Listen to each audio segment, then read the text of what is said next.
أعوذ بالله من الشيطان الرجيم بسم الله الرحمن الرحيم الحمد لله رب العالمين الصلاة والسلام على سيدنا محمد وعلى آله وصحبه أجمعين.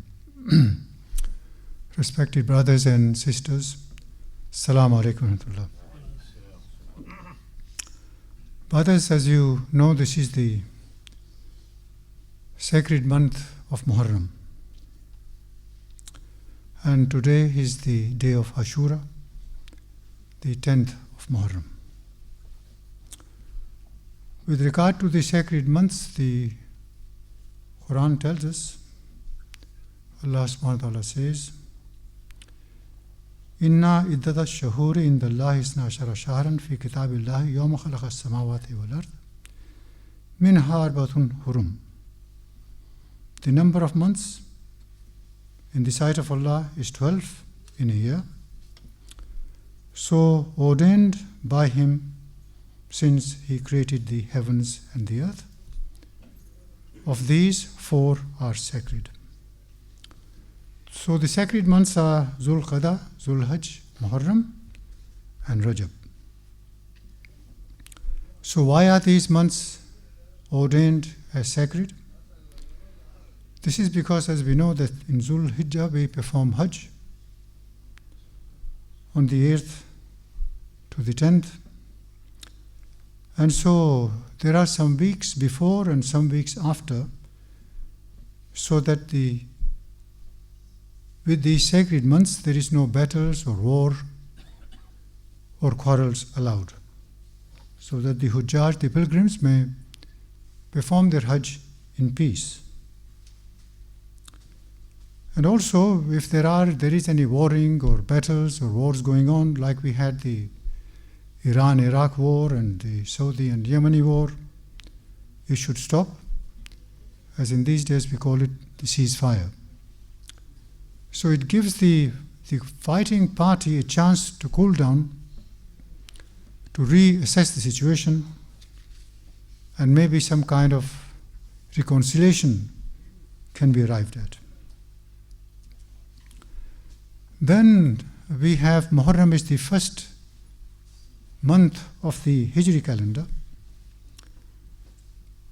So this year now is the beginning of the 1445th year after Hijrah. Point to note is that the Hijrah actually took place in Rabiul Awwal.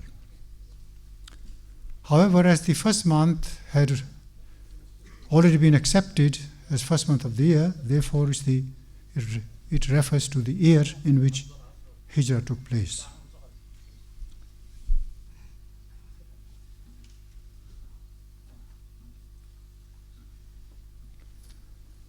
So Hijrah is very important in that when Allah subhanahu wa ta'ala commands the messenger to perform Hijrah, that means that the argument of reasoning is now complete.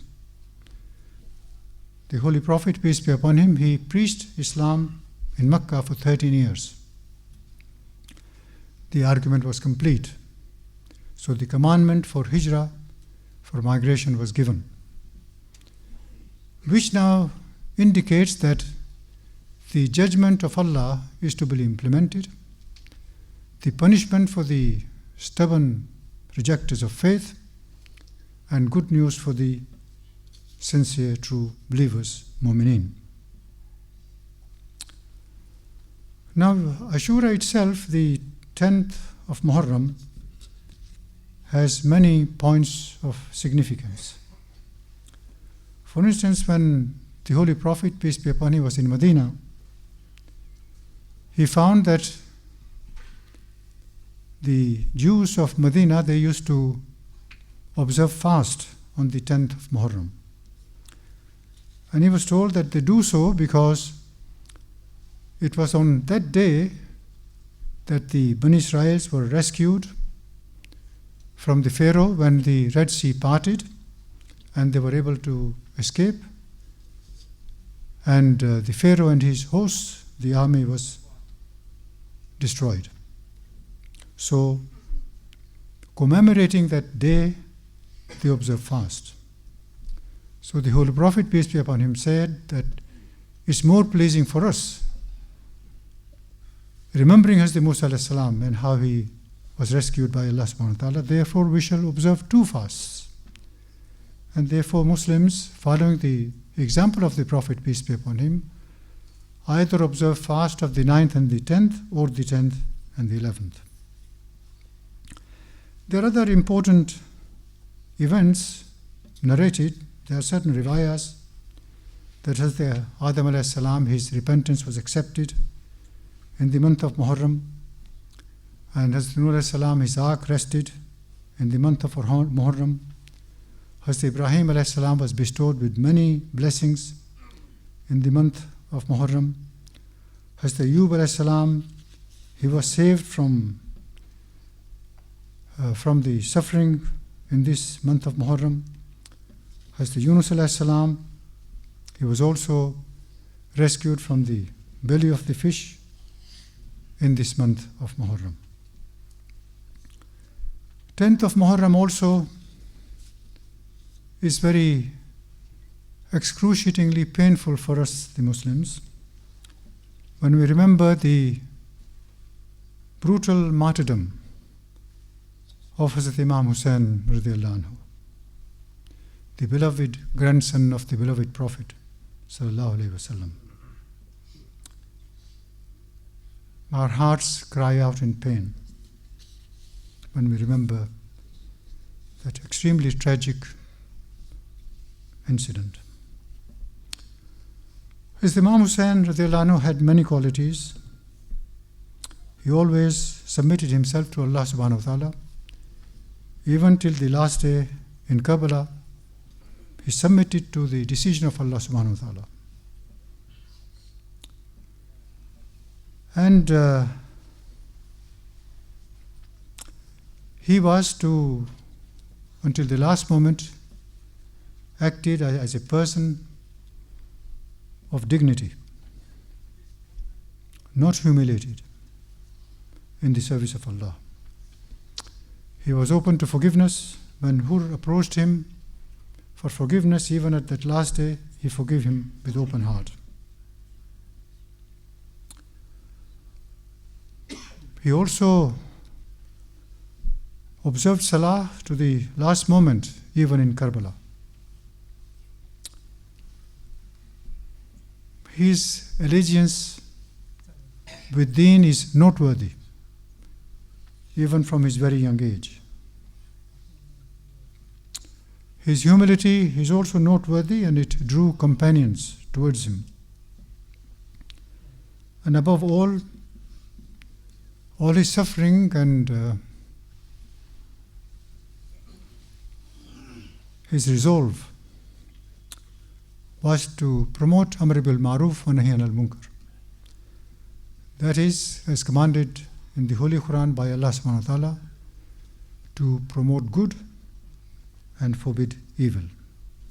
And that's what he did. So, in this month of Muharram, in this day of Ashura, we pray for him that may Allah subhanahu wa ta'ala grant him the highest rank in Jannatul Firdaus, inshallah. Wa akhiru da'wana, alhamdulillahi rabbil alameen. Assalamu alaikum. But just to recap again, this is the month of Muharram. It's the first month of the Hijri calendar, and we are now into the 1445th year after Hijrah. It is also the day when Hazrat Imam Hussain radiallahu anhu was brutally martyred in Karbala. He was the beloved grandson of our beloved Prophet sallallahu alaihi wasallam, and he had said about Hazrat Imam Hassan and Hussain radiallahu anhuma, Qala Rasulullah sallallahu alaihi wasallam, Al-Hasan wal-Hussain Sayyid al-Shababi Ahl al-Jannah. That Hassan and Hussain are the leaders of youths in paradise. And as we know that Imam Hassan radiallahu anhu, he was the one, about him the Holy Prophet had predicted that he will unite the Ummah. And that's what he did. Despite much opposition, he united the two warring factions of the Muslims, uniting them again. And as the Imam Hussain radiallahu anhu, he was brutally murdered when he was promoting the injunction of the Holy Quran, which commands us to practice Amr bil Ma'ruf wa Nahy anil Munkar, that is to promote good and forbid evil. So we pray to Allah subhanahu wa ta'ala, may He grant them the highest elevated station in Jannatul Firdaus, inshallah, as the Holy Prophet, peace be upon him, said. Our Hafiz Abdul Wali will be leading the salah today, inshallah. Assalamu alaikum wa rahmatullah.